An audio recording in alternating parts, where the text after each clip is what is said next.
So today was my off day from the kids, and I was home alone. So I decided to watch a movie for the first time in forever. I decided to watch this movie on Netflix because it had a cute dog, and it was called The Art of Racing in the Rain. So now I'm gonna tell you what happened, so you don't have to watch it. Okay, I can just spoil it for you. What happens is there is this cute little puppy with some other puppies in a farm, and this man comes, sees the puppy, and the puppy says, "The first time that I saw him, I knew we would be together forever." And I knew we were meant to be, basically. And the whole movie is narrated from the dog's perspective, so that's like the special thing. And the dog basically has all these thoughts and feelings all the time. That was the beginning of my journey, he says, when he goes on the road with this man.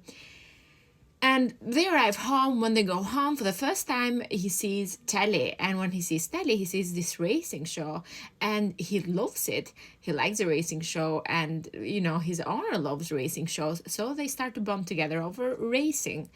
His owner takes him to many races, and the dog says that he started learning so much about racing and he becomes so knowledgeable, but he cannot express that, and no one knows that. Everybody else thinks he's just a dog, but he knows that he's more than that.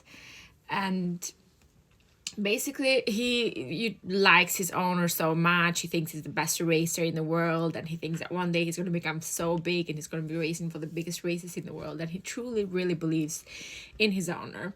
Until one day the owner meets this woman, this girl, and they fall in love. They start falling in love, and of course the dog is not really happy about it because he has to share his owner now with the woman.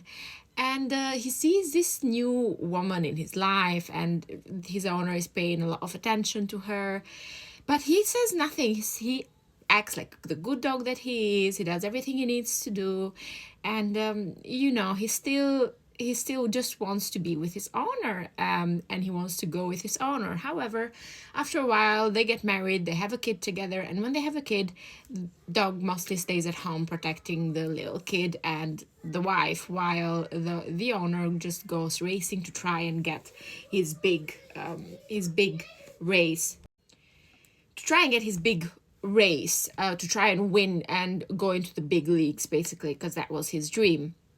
And the wife always pushes him and always says, you need to go, you need to go. And even though like the man was most of the time on the road, he was so much on the road, like going to races, that he misses the birth of his child. And he doesn't notice when his wife starts getting sick. The only one that noticed that is actually the dog. The first one that says, I smelled something foul coming from her, and it's something that ended up being cancer. And the woman eventually, after getting chemotherapy, losing all of her hair, getting really sick, she eventually passes away. And when she passes away, of course, the man is really upset. He's really struggling. But even though he's struggling, he has to fight another fight. And now the grandparents want to take custody of the kid, of the daughter that he shared with his wife. And he ends up going to court, all because the dog didn't allow him to just settle, to just see his kid, to abandon his kid and see his kid just on the weekends. So the dog just shreds the papers basically from the lawyer, and that's how he ends up going to court. And when he goes to court, he actually wins full custody of the kid. And when he wins full custody, I think it was before that, actually, right before that, something happens to the dog. He goes into an accident, and after that, he's always sick. Like, he starts getting sick because the accident really impacts the dog. And then he wins the court case, so they're finally all three together. But the dog starts getting sicker and sicker. One day, the man receives a call, and it was from Ferrari. He had finally landed his dream job to race for his dream team. And he was so happy. They invited him to go to Italy and to live to Italy with his daughter and his dog. And he was super happy. However, the dog just starts getting really sick and cannot make it, basically just passes away. But before passing away, the dog says that I would like, I know that what was my purpose and why did I live for as long as I lived. And I know that in another life, I'm going to be a human and I'm going to do what I love doing best, and that is racing. And the dog passes away. He races for the last time with his owner, and he loves the feeling, very nostalgic, sentimental. However, after many years, when the man is racing and now his grown up daughter is right beside him, there comes this little kid that wants his autograph. And when he asked the little kid what was his name was the name of the dog, Enzo. And they both, the daughter and him, they both look at each other, and he tells the kid that, when you grow up, you can come to me in a few years and I'll teach you everything about racing so you can become a racer. So basically that gives the impression that the dog was reincarnated already, because they had like this special connection with the kid. And yeah, that's it. And the movie ends. That was everything. It was a good movie. I did expect more though. I kind of expected, like, I thought it was gonna be sentimental and was gonna make me cry at some point, but no, it was mostly like things that were expected.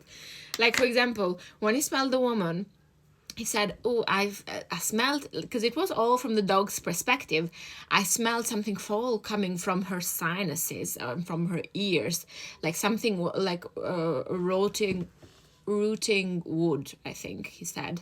You knew then, because dogs can smell when somebody is sick or can smell cancer, and you knew then that something was going to happen to the woman, to the wife. You just knew then.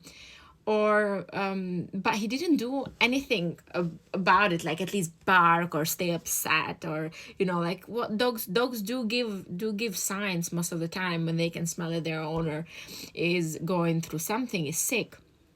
Whereas nothing happened with him. He was most of the time, like he said, I know that I need to keep my barking, and I know I shouldn't be barking, and control myself. And one time they even forget him at home, because when the woman gets sick, she gets so sick that she just leaves in a hurry, and they leave him at home for like 45 hours, I don't know how much.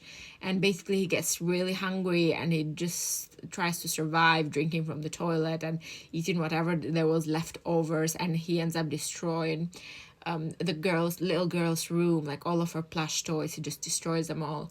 So when the owner comes home and he sees his daughter's plush toys all destroyed, like, he gets really angry with him. So that was something weird as well, because you've abandoned him at home, what do you expect? Anyway, it was good. It was interesting. It was narrated from the dog's point of view. Like, the dogs have feeling and can understand so much, especially about the racing. Like, he could talk about the racing like a professional. But yeah, probably not watch it again. It was good. That's it. I'm glad I could tell you, so now you don't have to watch it. Bye.